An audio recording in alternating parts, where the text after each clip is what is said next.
Welcome back to the Final Shot Podcast. Today, the podcast is brought to you by Onnit. So if you guys go to www.onnit.com/TFS podcast and make a purchase, get yourself some New Mood, some Shroom Tech Sport. Here's the New Mood.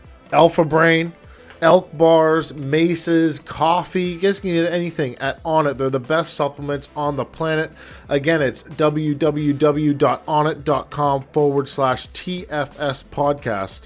If you go to that specific link, you'll save 10% on your purchase. We're also brought to you by the Tough Canuck Beard Company, the best beard oil in the business. They got beard balm. Fuck else they got? They got hats. They got all the shit that you want. They even got these cool patches that you can get. So if you go to toughcanuck.ca and support our local Canadian company too, get yourself some beard oil. Keep your man muffin in good standing. We're brought to you by Smile Canada, Smile V-Liquid, Smile Spray. Go check them out on the Instagrams. Smile Canada, get yourself some spray. So this here is the lemon lime shaken spray. It's a 10 milliliter bottle with 125 milligrams of CBD in it. CBD keeps you healthy, people. Smile Canada. We're also brought to you by Buds and Leaves. Go check the. Before I even get too far into these, Smile Canada and Buds and Leaves right now are on a hiatus. They have to get some paperwork done for the legalities. So we're gonna keep supporting them, but hopefully they'll be back soon. But Buds and Leaves, get this fucking CBD capsules. It's a place where you can get the dry herb too. And last but not least, we're brought to you by Sovereign Extracts. Now, Sovereign is new to me, but they have a full extract line. These guys, they sent me over their vape pen, which is nice. It's a 1-to-1 CBD THC mix in the vape pen. I really like the Sovereign Extract stuff, so go check them out. www.sovereignextracts.com. That's SOVRINEXTRACTS.com, and support them. Now we'll get to the podcast. As my guest today is Manuel Barroeta. I hope I got the name right. I'm pretty sure I did. You did. But not a lot of people are going to know who you are, so explain who you are. Okay, so right now, at the moment, I am a boxing promoter living in Canada, but promoting fighters out of Venezuela. Okay. That's what I'm doing in the fighting world as of right now. I have my other stuff that I do, my day job. I work.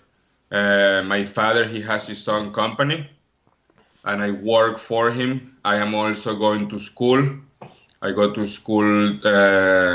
It's only a 16-week course to become a truck driver and a heavy machine operator. And I'm a full-time dad to a beautiful 2-year-old girl. That's a tough job right there. I have an 8-year-old little girl, and that's the toughest job on the planet. That is the toughest job. Right now, I kind of feel a little bit bad because I only see her on the weekends. Through the week, I'm at school. So when I come on the weekends, she doesn't know why I'm gone the whole week. So she's a bit shy at the start, but yeah.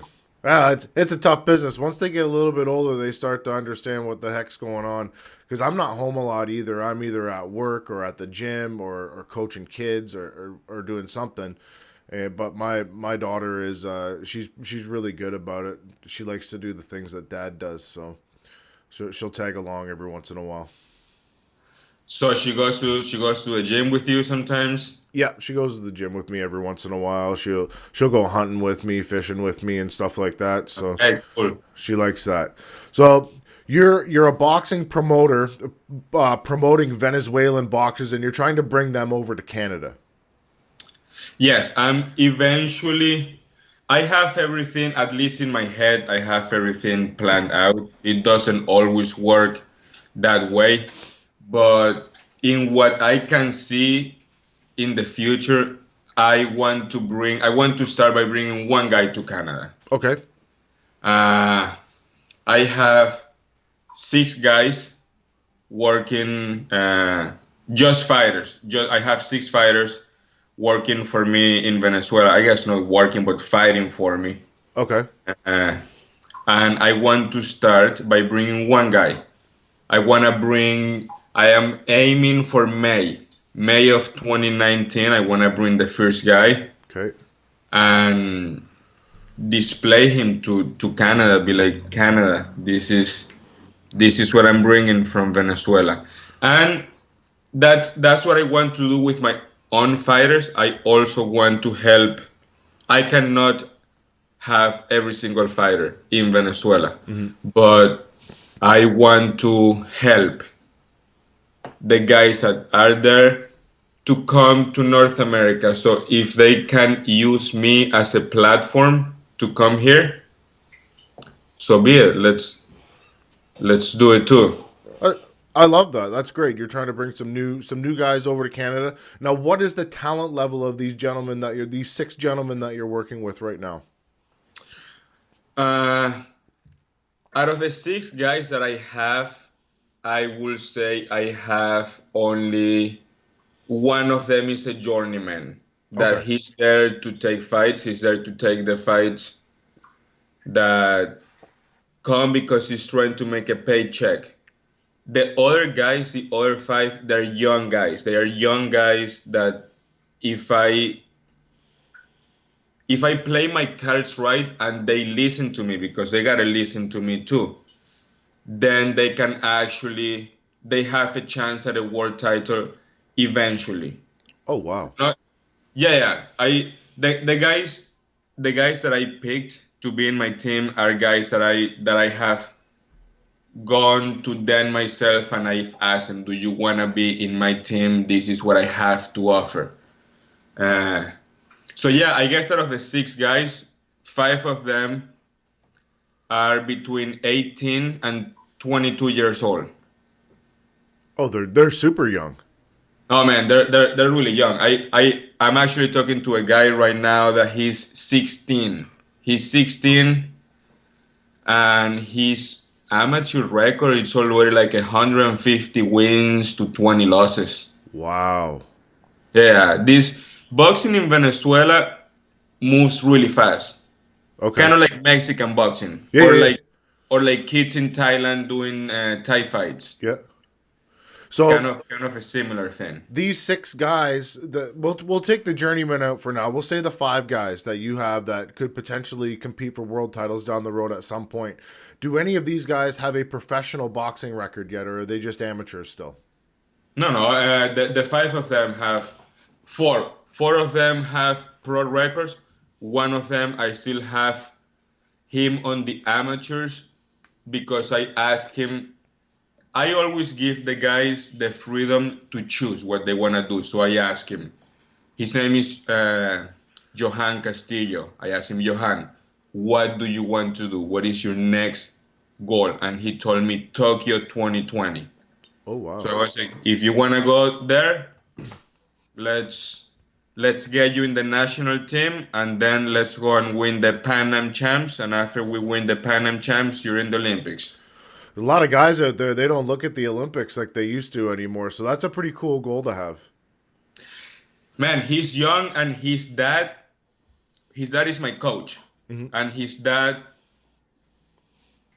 really does a good job at keeping him in track. It's like, let's kill the amateur ranks first, Yeah. because you're only 16 years old, and after you grow into your man body, then let's go pro. Yeah.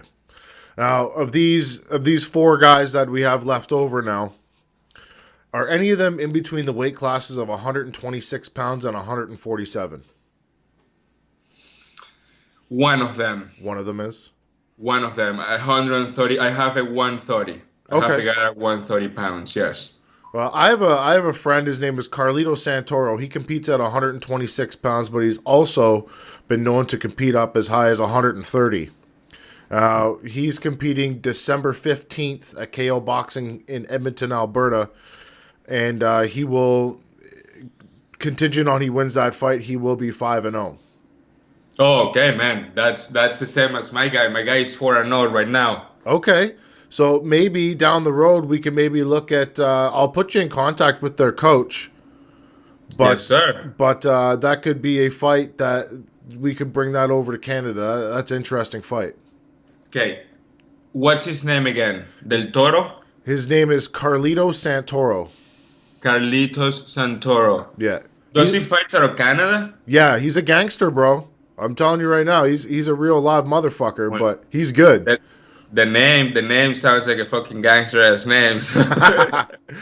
Yeah, him and his brother are they're a brother tandem boxing group, and their father's their coach. They got a pretty cool situation going on.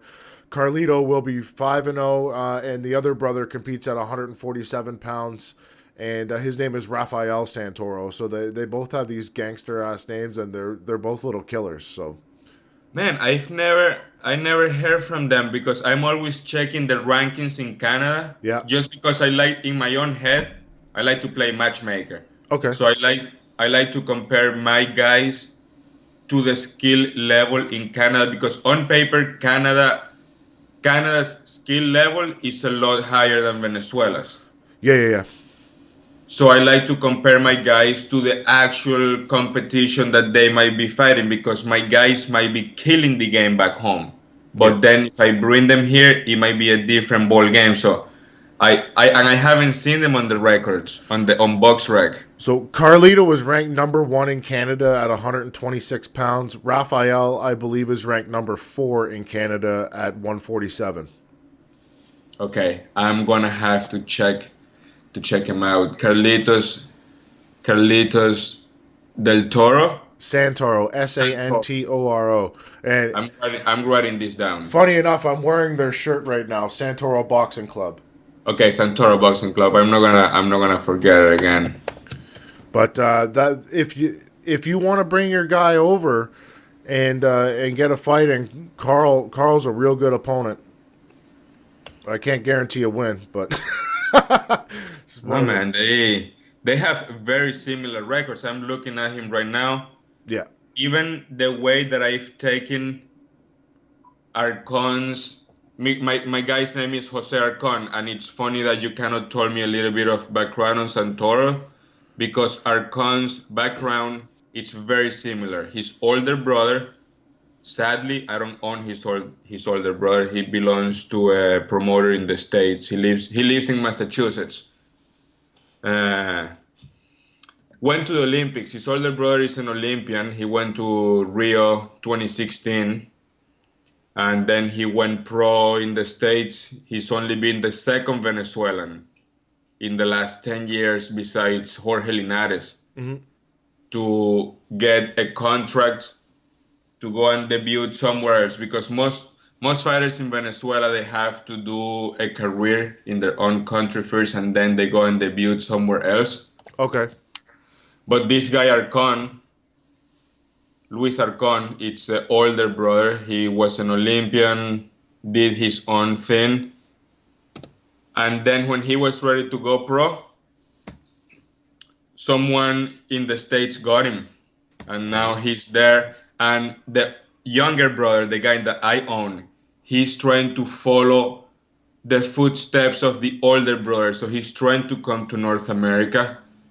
I finally finished a paperwork for his passport 2 weeks ago. That was the first thing. So now that I'm done with his passport, I have to start working on his visa. Okay. After that, I'm done working with his visa, then I can say, okay, this guy is ready to come to Canada, because it's not like the Mexican fighters, because Mexico has an agreement with Canada. You don't need a visa to come and fight in Canada. You only need your passport. Yeah. That's why you see a lot of Mexican fighters here in Canada. Yeah. For me to bring my guys, I have to pay a little bit more of extra money, because I gotta get them a visa. But after that, we're in. set. We're game. You're in. So what I'll do is I'll put you in contact with their coach and their promoter. Oh yeah, who does he fight for, promoter wise? Mel Lubovic of KO Boxing. Okay, yes, I know the name. Yeah. I know the name because I saw it on BoxRec. Did you just send me a BoxRec profile? The guy that I'm talking to you about, Arcon's Wonderful. I'm going to look at that after we're done on this show. Now, what I want to do is I want you to break down the landscape that's in Venezuela for me when it comes to boxing. Like, how tough is it for these guys that are over there right now? It's very tough. It's very tough. Venezuela has been living the struggle since 1998. So a little 20 years exactly. Mhm. I came to Canada in 2006 in the first wave of immigrants that left the country because people saw it coming. Okay, like really bad socialism, extreme socialism. It's coming into the country, so the people that could leave, they left. I was among those people with Mhm. my family. I was lucky enough that way. But for the people that stayed behind and for the people that are there right now, it's it's a wild, wild west over there. I mean, minimum wage right now in the country is at 18 American dollars a month. What? So, yes, 18 American dollars a month. Wow. Yes. Uh, when I first started talking to these guys and asking them questions, they told me that they are getting paid between 50 cents to 2 American dollars to fight. Yeah, no, I'm not doing that. They're doing it there because they are living, and I know I am going to catch a lot of heat from the other promoters. That's if those dumbasses can figure out to get an English translator and listen to this, but they probably won't. But I went in there giving, at least for the Venezuelan standard, a livable wage. Hmm. The guy that works for me that makes the least amount of money makes 50 American dollars a month. When minimum wage is $18 a month and I'm paying my guy that makes the least amount of money 50, at least he can feed himself Hmm. and gets a little bit of extra money to pay the bus fare to go to training. But the other promoters aren't doing that. The other promoters are giving, like I said, between 50 cents to 2 American dollars. And I mean, I am not exaggerating. So they kind of hate me and they have tried to really fuck with me there. Okay, so when you say like $18 or $50 a month, I'm guessing the cost of living over in Venezuela isn't what it is over here in North America. So what It's not, yeah. just so people understand what kind of money would they have to make a month to just live normally? Man, okay. Probably to live normally. Well, what's to live normally to So you? you get your 3 meals a day, your rent's paid, your utilities is paid, you have fresh water. That. About $100 a month. Okay, so right now, what the least amount that you're paying a guy is going to handle half his bills for a month, It's gonna handle half his bills for a month. Yes. and what these other guys are paying him is going to handle one meal. About that, I actually had a fight with another promoter because there was this one particular guy that I wanted in my team, but another promoter had debuted him. Hmm. He didn't have him signed and he only had one fight to his name. Okay. That was it. He wasn't signed to that other promoter or nothing.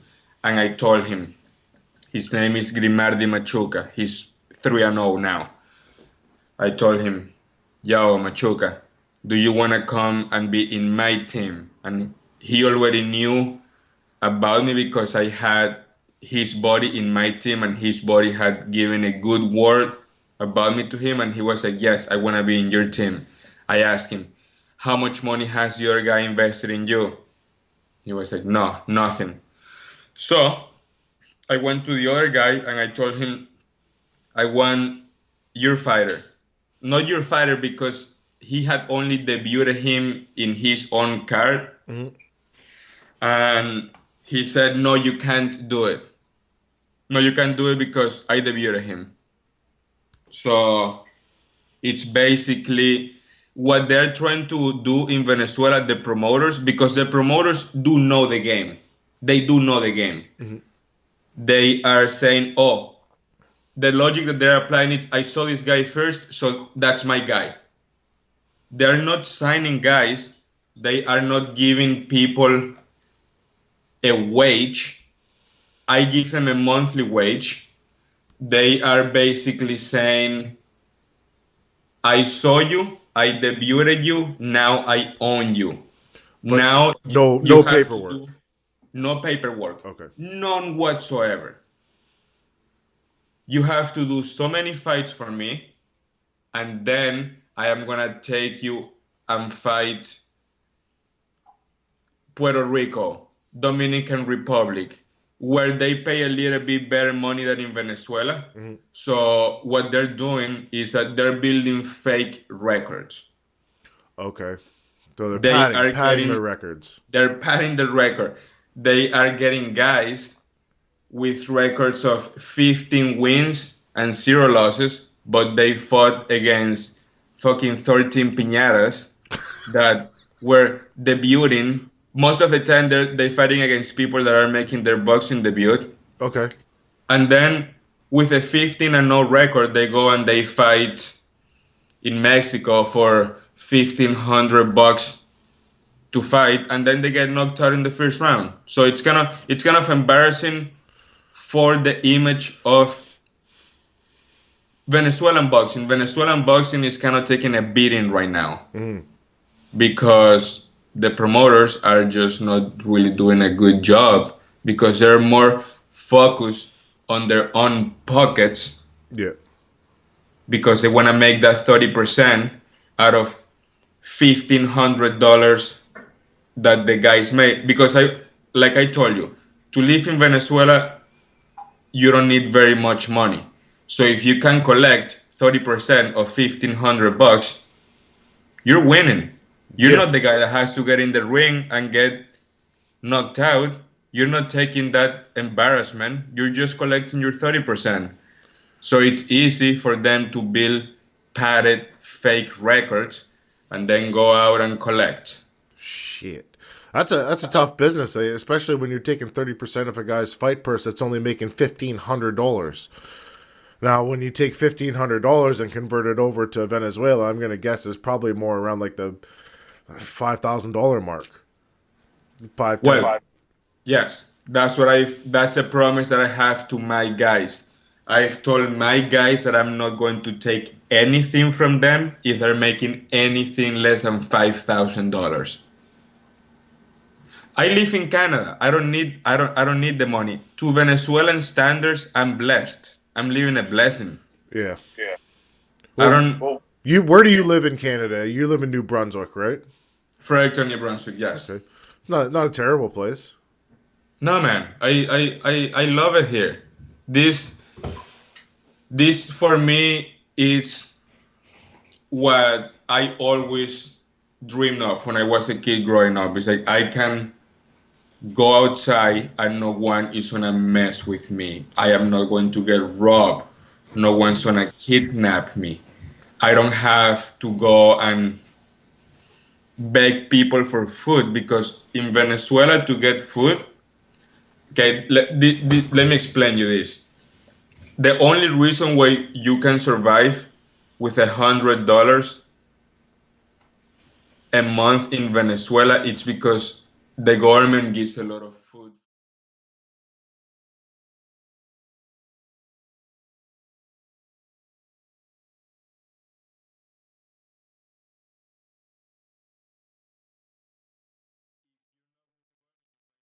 to make a little bit more money. And this just came to my mind. Really, I pay $50 a month to my fighters. But on top of that, I pay their rent because they're living in a house that I'm renting for them, so they don't gotta pay rent. So they all live together? Three of them live together. The other guy lives with his dad. Okay. So that was going to be my next question to you because I watched the Netflix series Fight World with Frank Grillo, and he went over to Mexico and he was in the worst part of Mexico with these people, and he literally couldn't walk around there without a 30-person entourage, or he'd probably get killed. Is that the same kind of difference that's going on over there? Maybe not killed, but robbed or hurt. It's the same thing. Venezuela, it's worse than Mexico. Wow. The thing is that not a lot of people know about Venezuela because Mexico is close to the American border. So you get a lot of, the Americans do pay attention to Mexico, but Venezuela, it's a lot worse. It's a lot worse than Mexico. It's a different reality. I am actually trying to get one of my guys before I bring him to Canada. I want to take him to Mexico for a couple of fights and to live there. For him, that's an improvement on his life. From going to Venezuela to Mexico, that's an improvement. Wow. So we're talking like these guys could get kidnapped, killed, robbed. Like who knows? Man, when we came to Canada, it was my mom that made the choice, and that was back in 2006. It was because the bus that my brother used to take from school back to home got kidnapped. The whole school got kidnapped. And they call it an express kidnapping. By what it means is that it only lasts half a day to a day. They take you, they do a tour through the city with you. It's like, we're gonna go to your bank, you're gonna take all your money out from the ATM, you're gonna use your credit card, and you're gonna buy all these shoes that I want, and you're gonna give them to me, and then I'm gonna leave you stranded without shoes in your underwear somewhere in the fucking bushes, and you can walk home. Wow. That's what happened to my brother, man. Wow. And where is your brother now? He lives in Waterloo. Okay. Jesus Christ. So they kidnapped your brother. Not my brother, the whole bus. The whole bus. In it. Oh yeah. The whole thing lasted like 8 hours. How the fuck do you kidnap a whole bus? Where's the cops? The cops in Venezuela, I'll be more scared of the fucking cops, bro. Wow. Craziness, man. That's nuts. You take a whole bus, you kidnap a whole bus, and you go around to all their banks, collect all their money, take their shoes, take their clothes, and leave them somewhere. Yep. That would never happen in Canada. No, that will never happen in Canada. But that's what made my mom be like, we're moving. So how long have you been in Canada for then? Since 2006. So realistically, not that long. 12 years. 12 years. How old are you now? 27. Oh, you're so fucking I young. lived in Venezuela for 15. Then I came here and I've been here for 12. Wow. And you're in a good spot right now in life where you're able to help a few people. Yeah. I'm not gonna lie, I'm also trying to make some money, but I am trying to help them out too as much as I can. And that's why I am not using the same methodology of work that the other promoters are doing, which is they are making them fight on a promise. The promise that they're going to be able to take him out of Venezuela to North America or to Japan. A lot of Venezuelan fighters look to Japan because that's where the smaller guys. That's where the smaller guys fight, where they pay good money. In Japan, they pay really good money too for fighters. So we were put in contact by a mutual friend, J.M. Gauthier, and he's involved with the CPBC, and you're also in the same province as Don Collette, who is the president of the CPBC. Have you been in talks with them about anything? I've been in talk with JM. I haven't been in talks with either Mr. Colette or any other of JM's contacts because I don't like to go and I have I've been a fighter. I fought 3 times, and in neither of those 3 times I had a sponsor. And I don't like to ask for sponsors.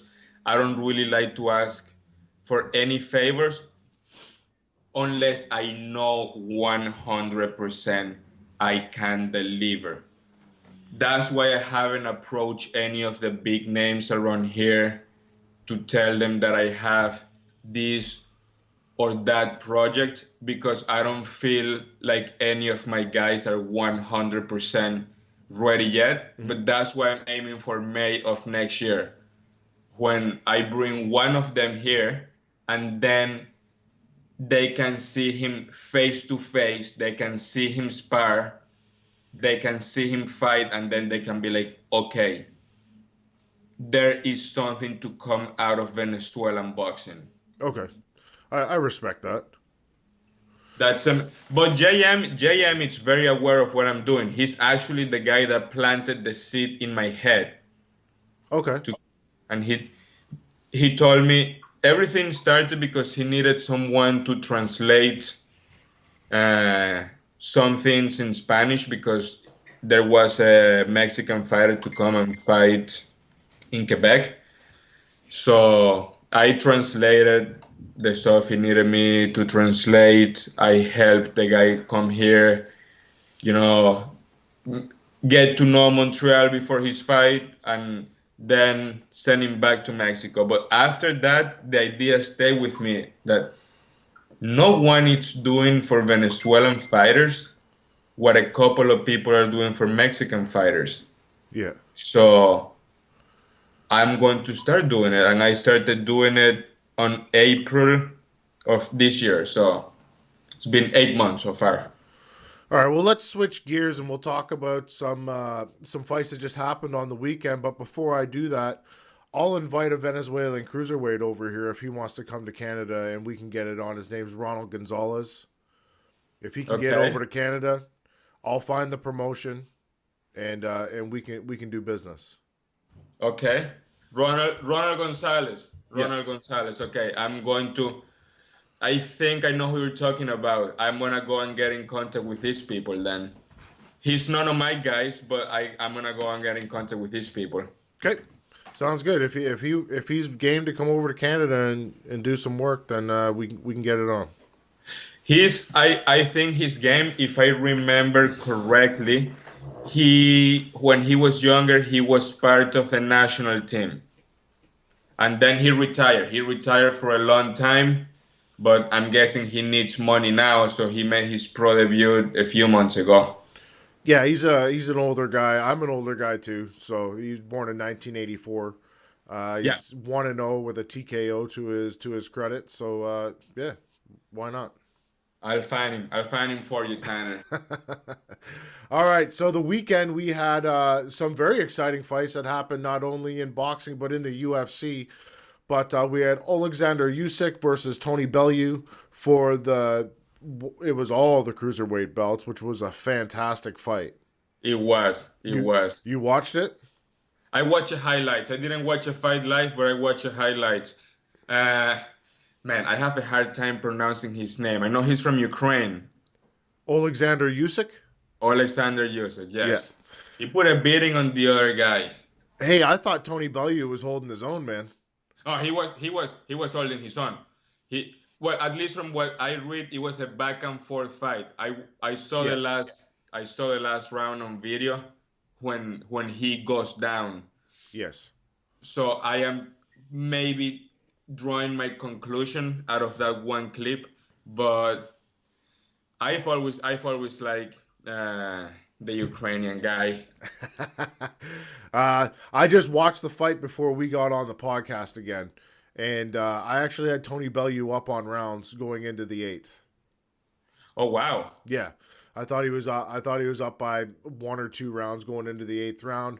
I think the weight cut had a little bit of took a toll on Tony because he hasn't cut to cruiserweight in a very long time. His last fight was with David Hay at heavyweight. Heavyweight, He yeah. he finished David. This was Tony's last fight. This okay, so he retired after this fight. Yeah. And now Alexander Usyk, he wants to go up to heavyweight and take on Anthony Joshua. Wow, that's a big fight for him. He wants all of them. He wants Anthony Joshua, Deontay Wilder, Tyson Fury. He wants to fight all the best. Who do you think wins the Fury Wilder fight? Fury. I got Wilder, man. Really? How?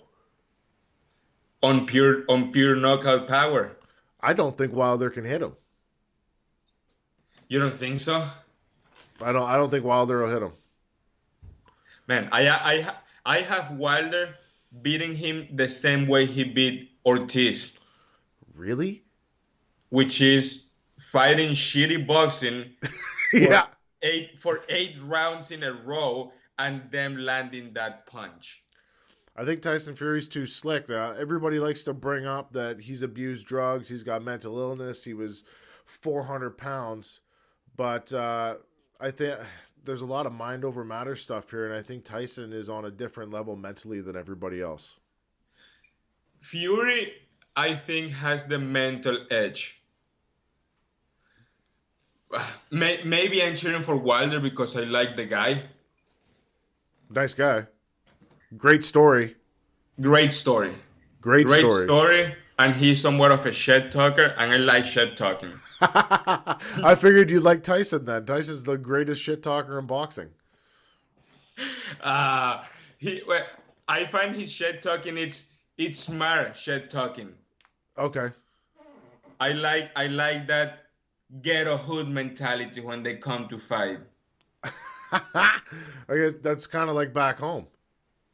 It's kind of like back home, and it's what I have been doing to the other promoters too. The other promoters, they are really upset at me, and they tell me, Manuel, you have to behave like a promoter. You cannot behave like a fighter. The shit talking is for the fighters.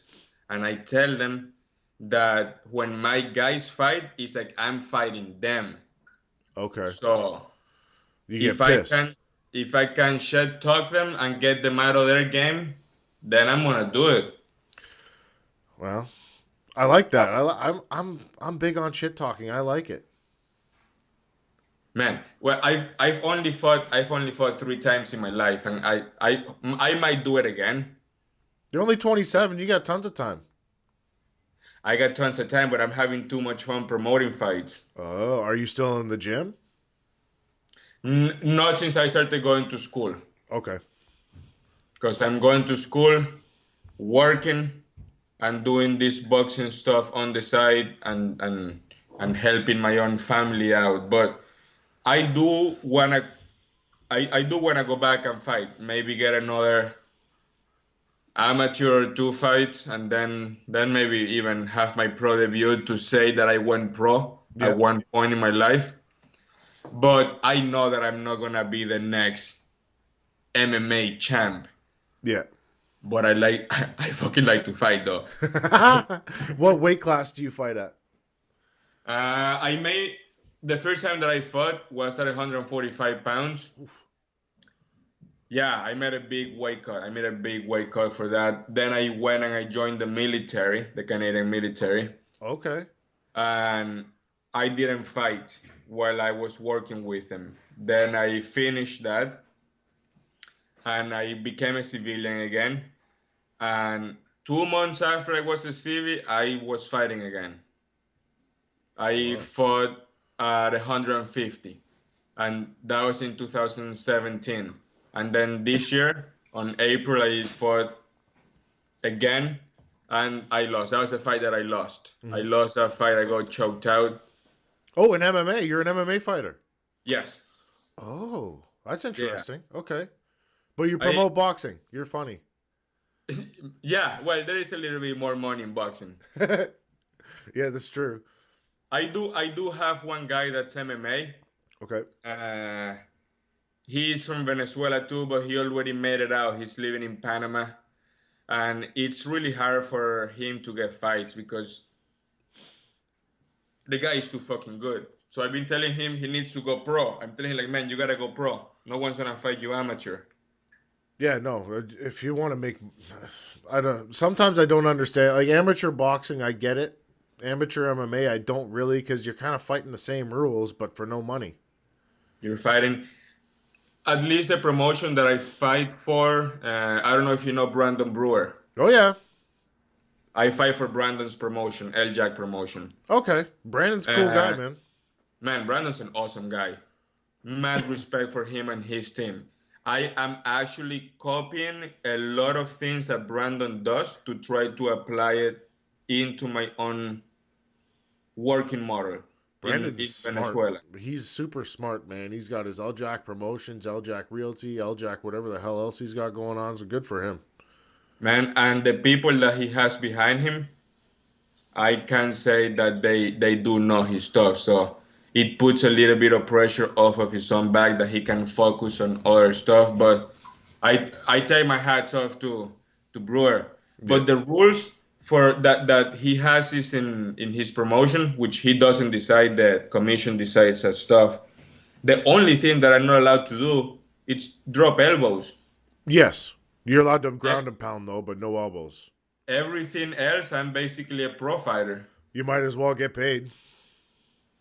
The logic that I was applying to the whole thing was I want to make my mistakes while I'm an amateur, then I get a clean sheet when I go pro. Yeah, at the end of the day, when you turn pro, the amateur fights don't matter no more.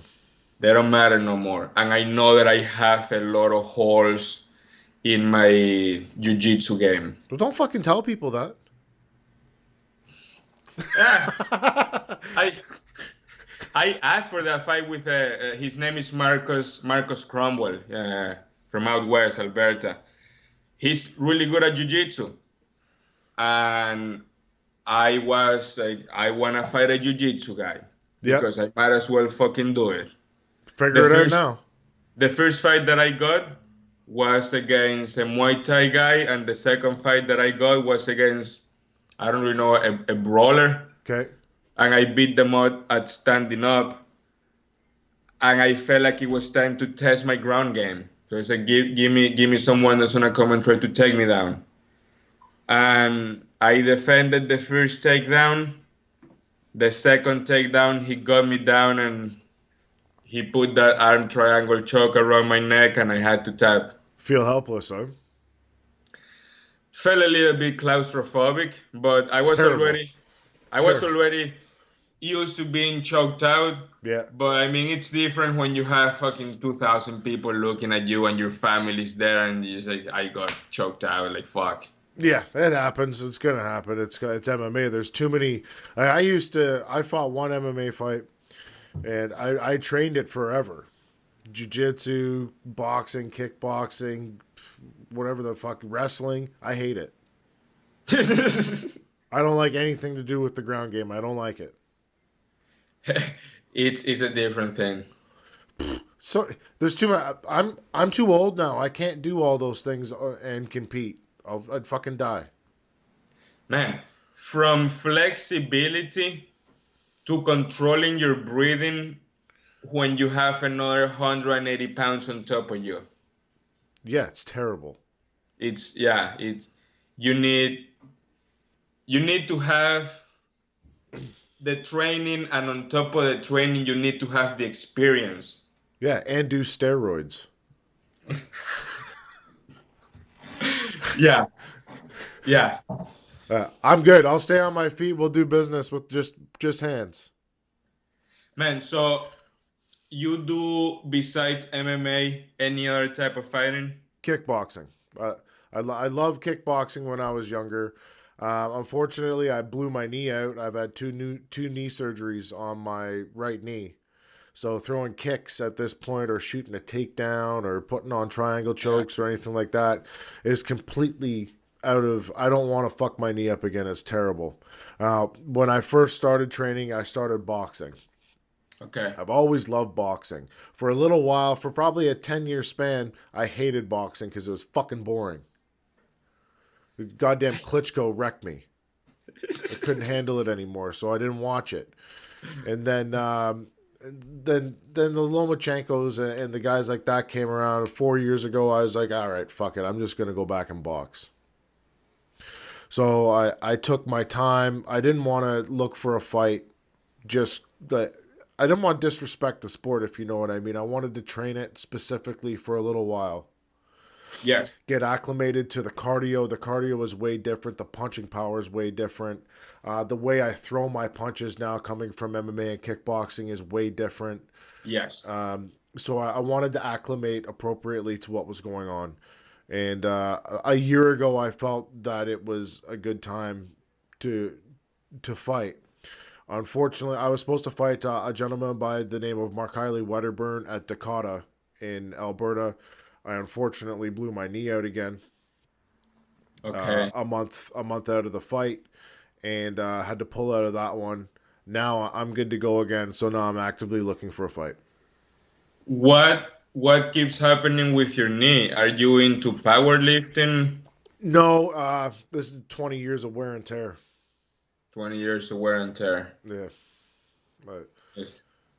I stopped I stopped doing so much heavy lifting at the gym because I noticed that it was giving me certain injuries. So I was like, okay, I am going to stop doing so much weight yeah, and I'm just going to keep sparring and rolling. yeah. I don't lift weights at all. That's probably the best thing you can do then, especially Zero if you have weights. knee problems. I use resistance bands, so like those plastic tubing bands. I use those a lot. TRX, if there's a TRX around, I'll use that. But mostly cardio, treadmill, rowing machine, stuff like that. Body weight workouts, push ups, sit ups, squats. I gotta get back to the gym and do all of that stuff if I want to fight again, though, because right now my head is in let's find the next world champion to come out of Venezuela. So actually, since my last fight till now, I weighed myself the other day. I've put on like 25 pounds, What do you weigh then? Like 170? 175, Like, 175, which it's probably a little bit more normal yeah, yeah, for yeah. my body, but because I've some when I fight, I really stay on the skin side. Okay, so 55 might be your area then. 55 might be my area. I'm actually trying to go to Venezuela and have my boxing debut there Okay. sometime next year because I know that it's going to create a lot of noise and I need the noise. Are you gonna get killed if you go over there and do this though, or kidnapped and put in a bus or some shit? The other promoters are gonna try to fuck with me, but I'm paying so many people there for my shit to work out that I'll be protected. I'll tell my people that I'm going. Like I'm going and I'm landing this day. You Please want go and wait for me. you want me to come with you? Make sure. No man, you'll be a target. You're too white. I'm too white and I'm too big. Yeah, there is no big people there, man. No, I'm 6 feet tall, like 214 pounds. Yeah, you'll be considered huge for the Venezuelan standards. It could be fun though, because if something did happen to me, people would notice. Oh, people will really notice. But You see there me just was throwing Venezuelan people all over the place. Man, there was a guy last year that from the States, he got arrested and they tried to frame him with something. They let him go at the end because he's American, but fuck, But that's something that I will not want to risk. you see that this guy right here on the poster? That's you? That's not me. People think it's me all the time, but it's not. That's one of my best friends on the planet. That's Adam the Boogeyman Braidwood. Now this gentleman, he's 6'5", 250 pounds. Maybe we should bring him. Man, no, but they should bring some fighters for him here, though.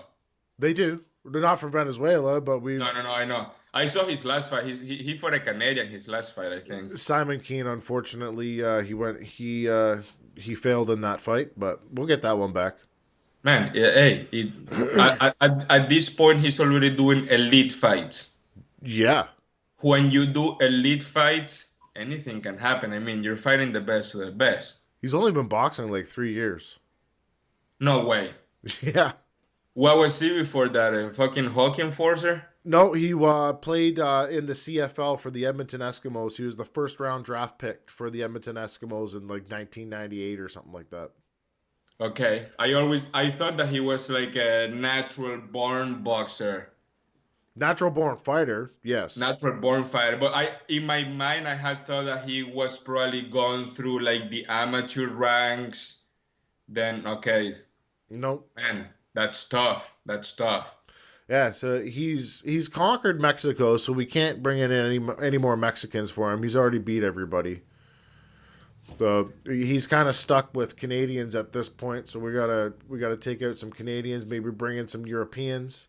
If there's the odd freak over in Venezuela, that's a heavyweight. Probably not. I was checking the rankings yesterday, and I really wasn't impressed. No. I with our big guys, I wasn't too impressed. It's like our pool talent starts to die off after 170 pounds. Okay. Says that gentleman that I invited over, Ronald Gonzalez. He's only fucking 5'7", but he's fighting at cruiserweight, so he's he's probably a little bit soft or something. I have no idea. Maybe he's huge. Man, it's hard to know with these guys because yeah, he is short, but you have to think that they're used to living in Venezuela, so they're used to fighting every day of their fucking lives. Yeah, they don't give a shit. They don't give two shits. I'm down And with it. I like it. when you tell them that there is $1,000 on the line, they'll be like, "I'll fight a fucking grizzly bear." No problems for those guys. I'd love it if he came over. I think it'd be a good time, and maybe I'd make a friend too. You'll definitely make a friend. You'll probably need me translating him though. Oh, But guaranteed. I want yeah, to. I want to understand a fucking word that's coming out of his mouth. bro, I've been trying to tell my guys to take English classes. Like, man, take English courses because you're gonna be living with me, but you're gonna feel lonely if you don't talk to other people. Yeah, but it's a good thing that you told them to do that because I don't know. I'm guessing they speak Spanish. They speak just Spanish, and just until a few months ago, they didn't have anyone like me that could help him Fuck. come here. So when I came here, it took me a year to learn English, and it was Newfoundland English because I moved to Newfoundland, Okay. Gander, Newfoundland. I was there for 2 years, and my first year, I failed every single class because I didn't know how to speak English. And the school was so small that they didn't have an English as a second language program. Oh wow. So they put me there with the other Newfie kids. Yeah, And the only class that I passed was math because fucking numbers are universal. yeah, Numbers are the same here or in fucking China, but yeah, every other class I failed. yeah. So now we've got derailed off of these fucking fights that happened on the weekend. But as an MMA guy, I'm guessing you watched the UFC. I did. The Donald Cowboy Cerrone fought the homie Mike Perry. We Man, I thought Mike Perry was gonna win by knockout. apparently Mike Perry doesn't do any kind of jujitsu. Apparently he doesn't. I have a mutual friend with Mike Perry. His name is Dario Berdician, and he's a 17-0. He's from Florida, but he fights out of Quebec. And 17 and no what sport? boxing. Boxing, okay. He's fighting Shaquille Finn December 1st for the IBF International title. That's Shaquille's fight. Okay. So I had Shaq on the podcast last week. But anyway, Mike Perry Donald Cerrone. Donald took care of business quick. Quick, man, It and wasn't. clean. It wasn't a fight. I was expecting a lot more from Perry than that. Like I said, man, I He think he quit. I think he saw himself lost and he just kind of quit. he seemed to accept it. Like he was smiling after the armbar. I was like, "Fuck, man, that's not good." It's not good. He's already 5-4 in the UFC. Yeah, 9 fights. You've lost 4. Not great. But Not great. Mike Perry's a real talent, though. Like with his gift of being able to promote a fight, and just his personality in general is a real asset to him. But he needs to fucking do some groundwork if he's going to continue to fight MMA.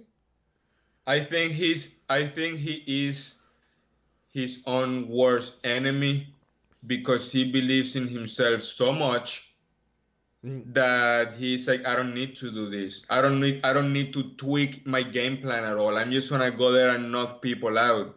Yeah, And that only works so many times before you gotta be like, I need to implement these things in my game plan. yeah.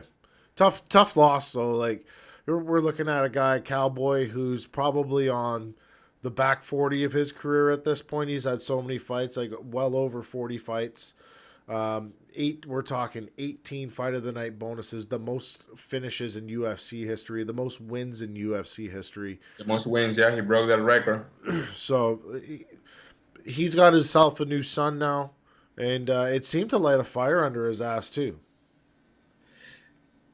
Yeah, but I think that this was Perry's chance to beat the old dog It and make was a name for himself.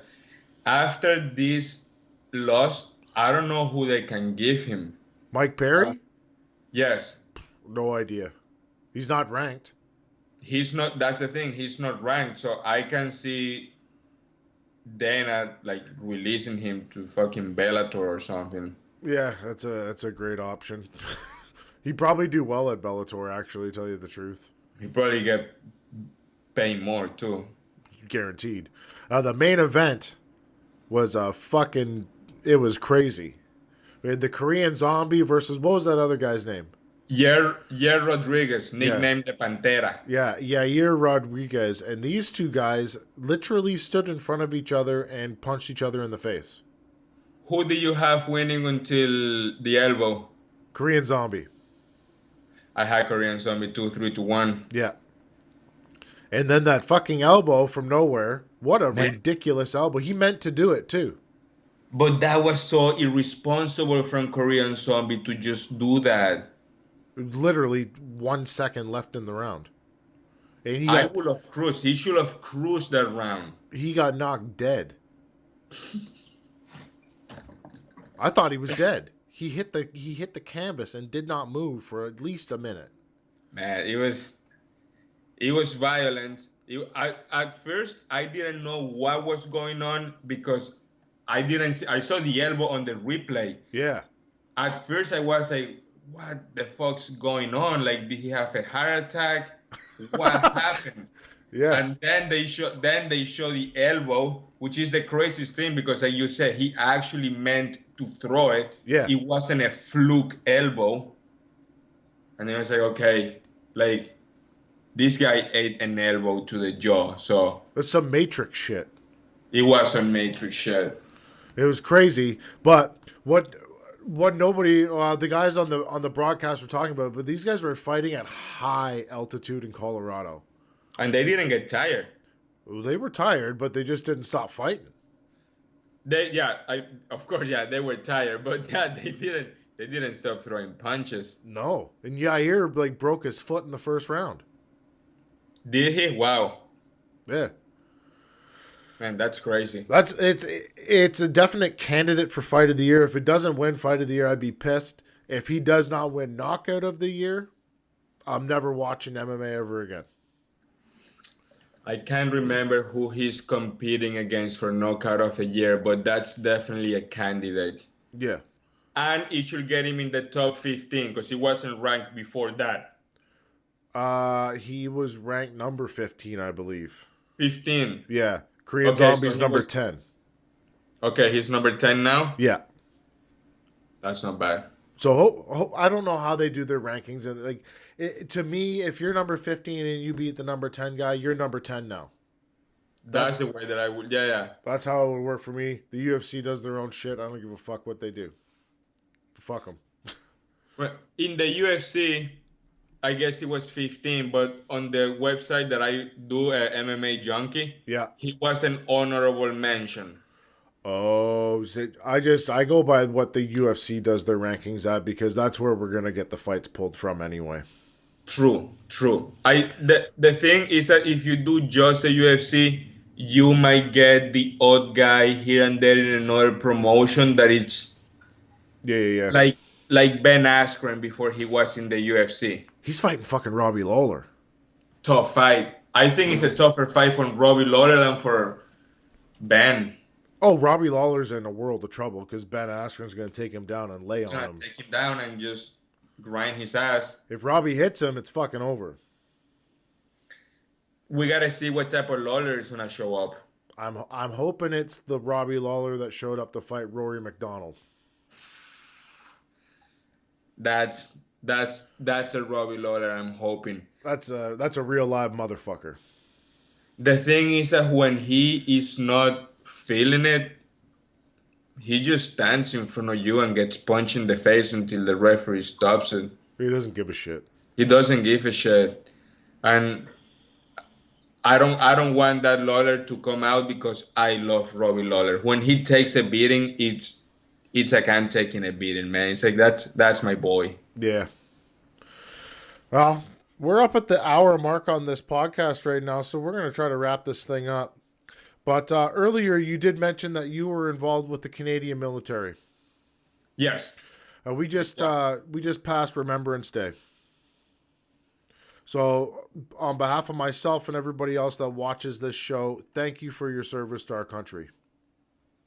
Thanks, Canada, for accepting me and my family when we came here. And that's why I decided to join the military, even though it wasn't something that I wanted to do growing up. I felt like it was the right thing to do as an immigrant in a place that gave me a new future, because if I would have stayed in Venezuela, I will not be able to help my people the way I help my people. And we put our paperwork for Australia and we put our paperwork for Canada, and Canada took us in.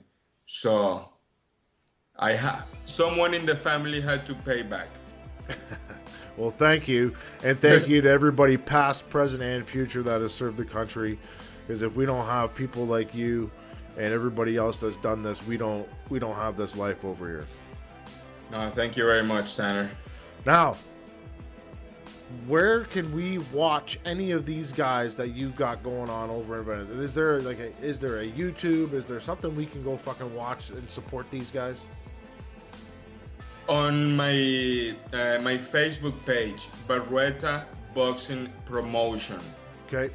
I'm gonna send you how it's typed. I haven't promoted much yet because I haven't spent the money on a graphic designer and stuff like that to come up with a logo. Basically, all the little extra income that I get, I send it so they can. I focus on what's important. It's them eating good and them having gear to train.